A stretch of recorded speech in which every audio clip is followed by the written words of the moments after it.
OR gates using 2 to 1 mux. If D1 is 0, A and B is 0, the output is 1. If D1 is 0, A is 0, then B is on, the output is 0.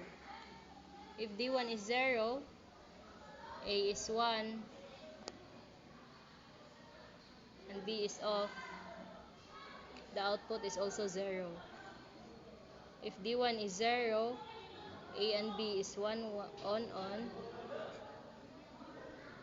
the output is 0.